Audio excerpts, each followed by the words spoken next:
thank you for joining me for a live Q&A. I'm just going to tag a few of you in. Like I said, any questions, put them in the comment section for me and I will answer them. It's still only showing 3.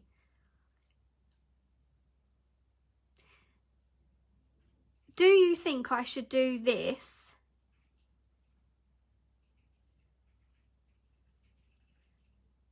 Okay, right. How many days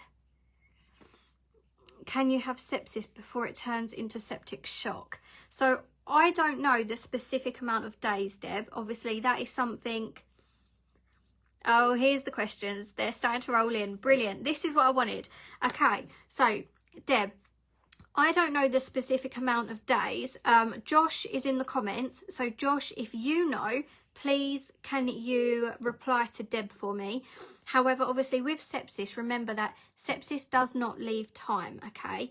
So we do say a maximum of 12 hours. So I'll give you an example. When I was discharged from hospital, I was discharged from hospital at about 5 o'clock in the evening. Now, I was back in hospital by about 9 o'clock. And that was on a ward by 9 o'clock. But I deteriorated by the time I got home. So between the journey of leaving hospital at 5 and then between 5 and 7, I had deteriorated rapidly. I could not hold my head up. I was throwing up everywhere. My eyes were rolling to the back of my head.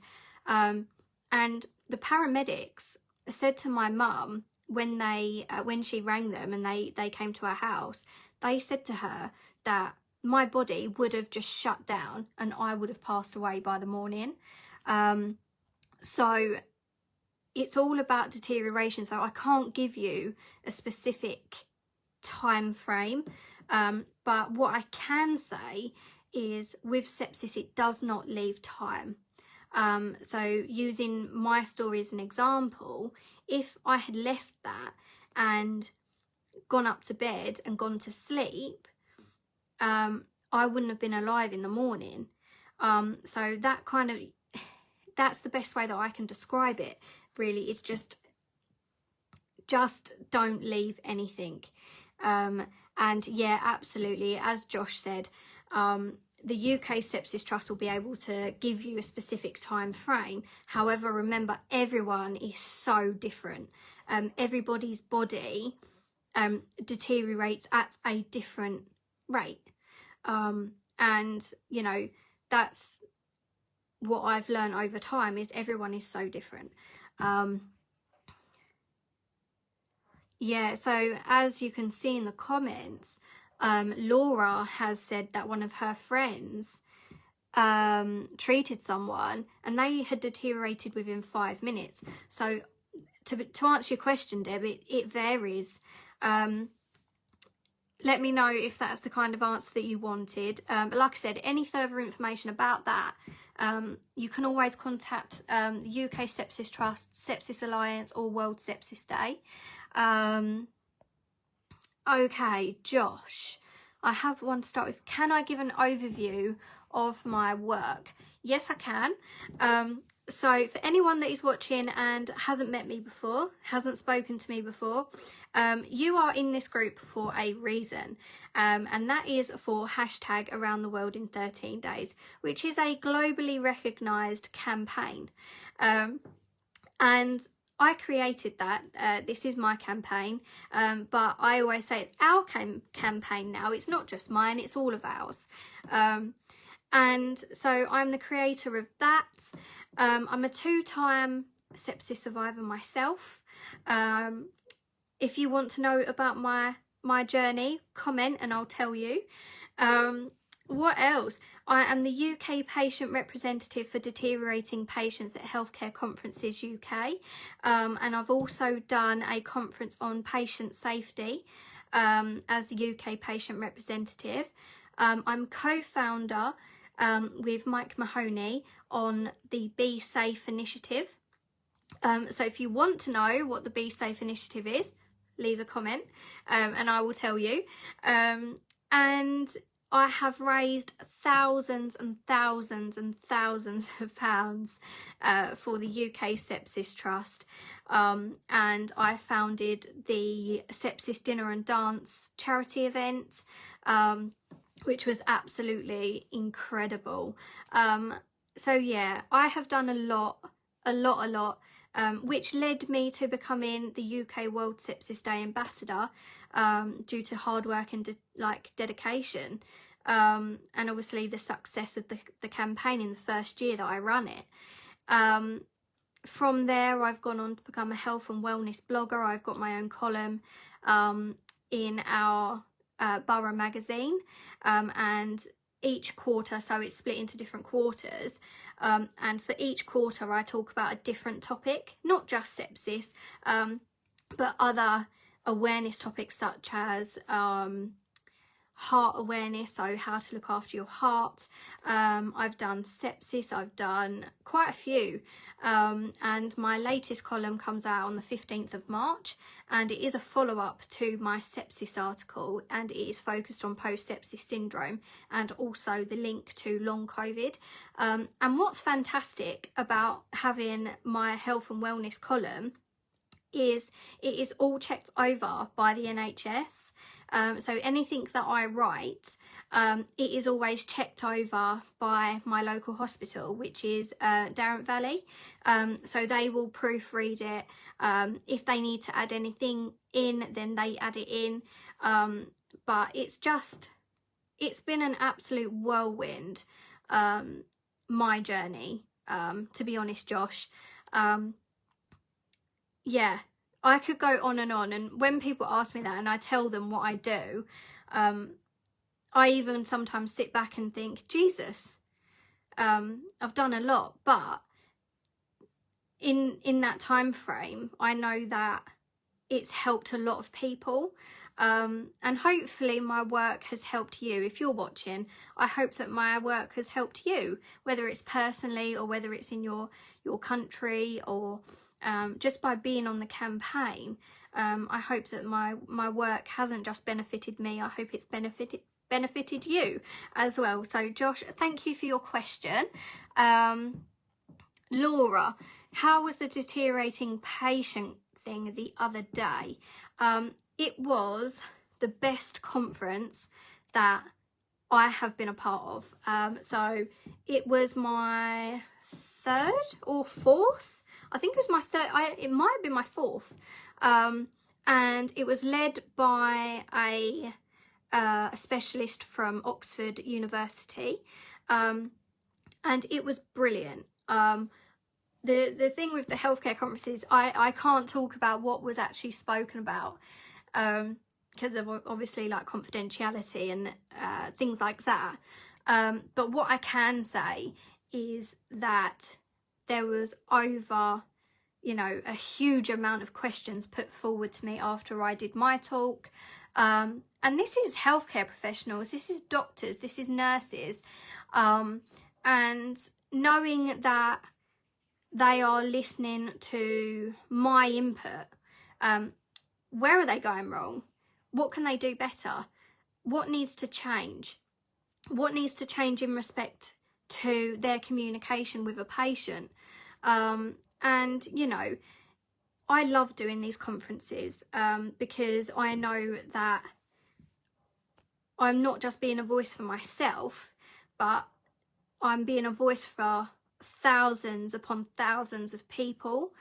And what was really interesting was, this is something that I can share, is the fact that they honestly believe that just by raising awareness and just by things being put in place in different hospitals here and there up and down the country, as a guesstimate, it is a guess and it's an estimate, so a guesstimate that 7,000 lives could be saved here in the UK just by doing what we're doing, which is incredible.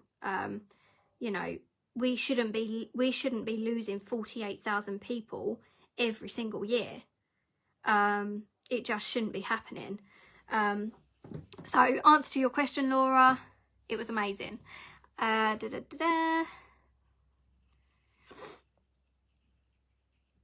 One septic shock and one sepsis right here.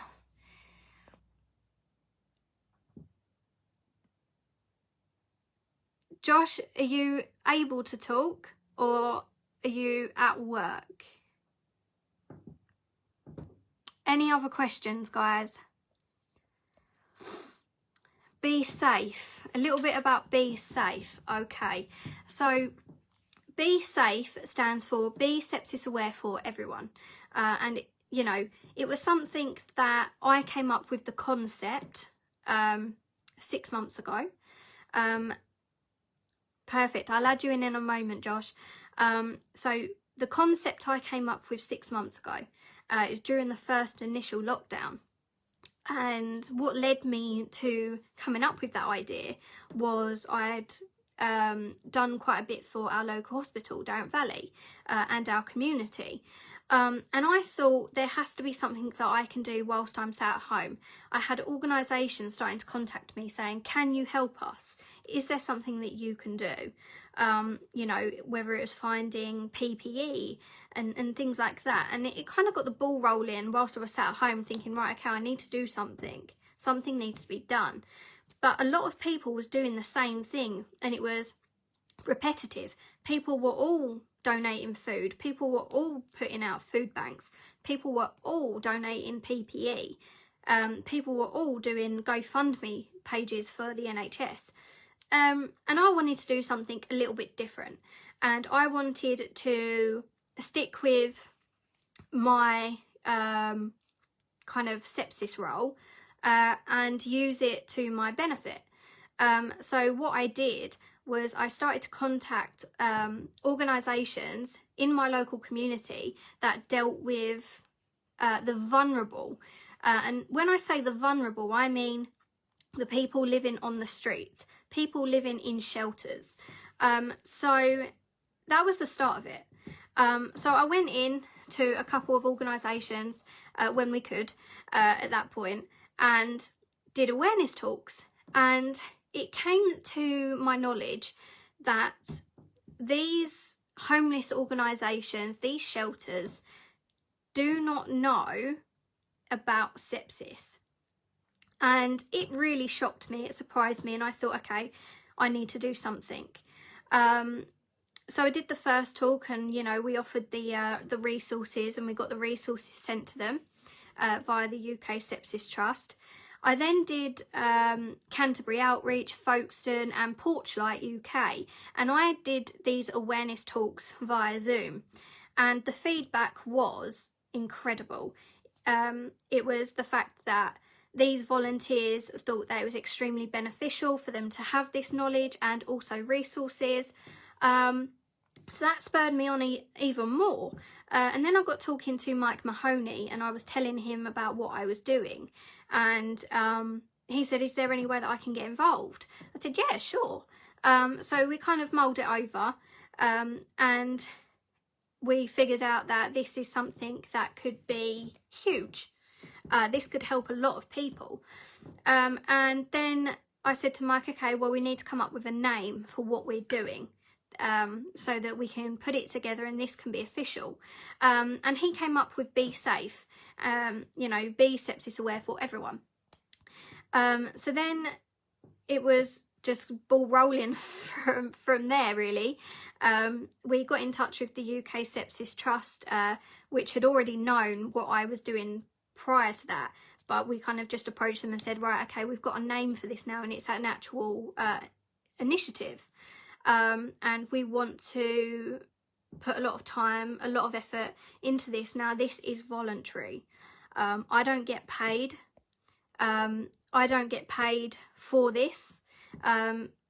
It's just something that I do.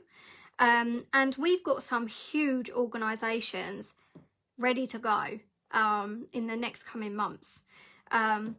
Now, Mike is dealing with up in Manchester, so up north. I'm dealing with down south. And then eventually we're hoping that we can bring more people on board. And initially we want to start with, that's better. Initially we're starting with the homeless community. But BeSAFE stands for Be Sepsis Aware for Everyone, and that is what we want it to do. And we are in partnership with the UK Sepsis Trust, which is amazing to have that backing and that support. And I am so grateful that they believe in this initiative. They believe that the work that we're doing is so important. And you know, so it's in partnership with them, and there's a few things that I can't mention because it's still under wraps until the next coming weeks, but it's exciting. And eventually we want to go into corporate businesses, restaurants, corner shops, your local businesses, small businesses, football associations. There is no limit to BeSAFE. And eventually I would like to take it overseas, to America, because obviously they have a huge homeless problem over in the States, with loads and loads of organisations over there.